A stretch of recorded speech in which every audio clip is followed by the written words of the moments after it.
ডাক্তারের কাছে আঙ্গুলকে দেওয়া হয়েছে না যে বাড়িওয়ালার সাথে বাড়িওয়ালা গিয়ে আম করে আনছে যে 6টা 5টা 30 মিনিট নাকি মেডিকেল। আসসালামু আলাইকুম বন্ধুগণ, আজকে নতুন একটা নিউজ হাজির হয়েছি। সে নিউজটা হচ্ছে শাহজাহান জল্লাদ তিনি নাকি মারা গেছে, তাকে নিয়ে অনেকে অনেক ধরনের মন্তব্য করেছে। তা বন্ধুগণ আমরা সেই ভিডিও ফুটেজটাকে দেখে আসি, তাকে নিয়ে আসলে মানুষজন কী বলতেছে শাহজাহান জল্লাদ সম্পর্কে। তো বন্ধুগণ আমরা সেই ভিডিওটা দেখে আসি। কাছে আঙ্গুলকে দেওয়া হয়েছে না যে বাড়িওয়ালার সাথে বাড়িওয়ালা গিয়ে আম করে আনছে যে 6টা 5টা 30 মিনিট নাকি মেডিকেল এন্তেকাল করছে। যোগাযোগ আছে ফোনে যোগাযোগ ছিল। যাইতো এইটা কই চাচ্তাম না, আমি বুড়া মানুষ এত কথা মনে রাখি বাবা। আর বিরক্ত করে না আমি বুড়া মানুষ বাবা, আমার বিরক্ত করলে কোনো লাভ আছে? সবার সাথে এক কথাই তো বলছি। আমার সাথে যোগাযোগ বলতে উনি জেলখানা থেকে বাইরে আমাদের এলাকায় গেছিল।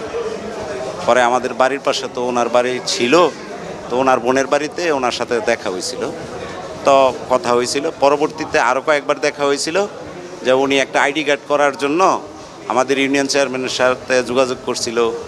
তারপর আপনার আমাদের ইউনো মহোদয় এসিলেন মহোদয়ের কাছে যোগাযোগ করছিল যে একটু জায়গা দেওয়ার জন্য। তো ওনারা যে জায়গা দেখাইছে ওনার এটা পছন্দ হয় নাই, যার কারণে উনি পরে আবার ঢাকায় চলে আসছে।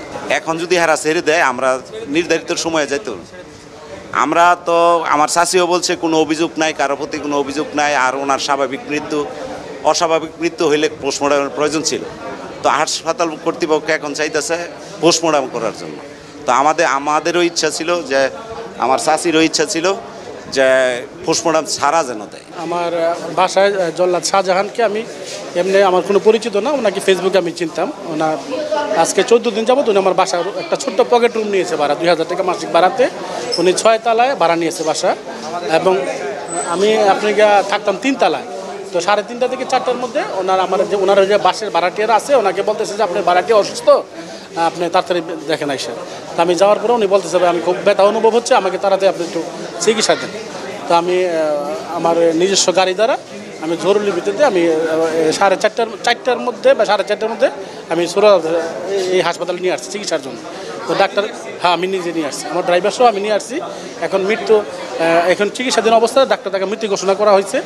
এখন আমার তো তার কাছে তার আত্মীয় নাম্বার আমার কাছে নাই, তাকে চিনিও না আমি। তো ওনারা পরিচয়পত্র আইডি কার্ড এবং চেয়ারম্যান পরিচয়পত্র দিয়ে ওনার গ্রামের বাড়িতে গিয়ে ওনার নরসুন্দি পলাশে আমি গিয়েছিলাম।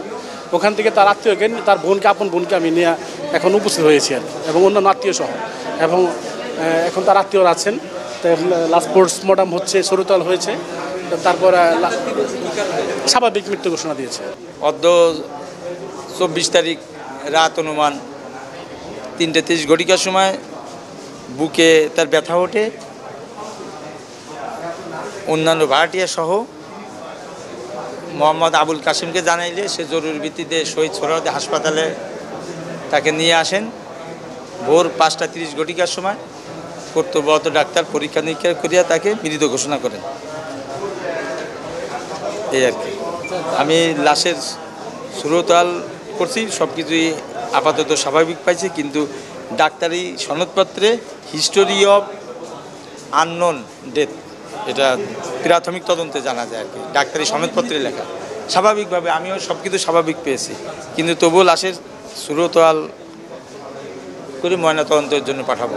মানে মৃত্যুর বিষয়ে কোনো অজানা কোনো তথ্য পাওয়া যায়নি, তবে তার বোন ফিরোজা বেগমের সঙ্গে কথা বলে জানতে পারি তার পূর্বে অ্যাজমা রোগ ছিল, শ্বাসকষ্ট ছিল আর কি। এবং ওই বাড়ির যে মালিক বাড়িওয়ালা আবুল কাসেম উনিও জানে যে বুকে ব্যথা উঠছে, বিদায় তাড়াতাড়ি নিয়ে আসছে। না, এখনও হয়নি, আমি এই সুরতাল করছি, এখন আর কি লিখে আর কি ময়নাতদন্তের জন্য মর্গে।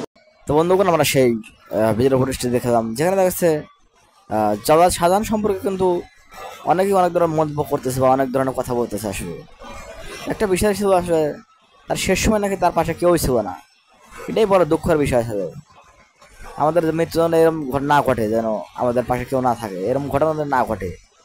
আমরা চাই যে আমাদের মৃত্যুর সময় যেন সবাই আমাদের পাশে থাকে। তো বন্ধুগণ তোমাদের কি মনে হয় অবশ্যই কমেন্টে জানাবে। তার সাথে শেষ হচ্ছি, দেখাবো অন্য কোনো নিউজে।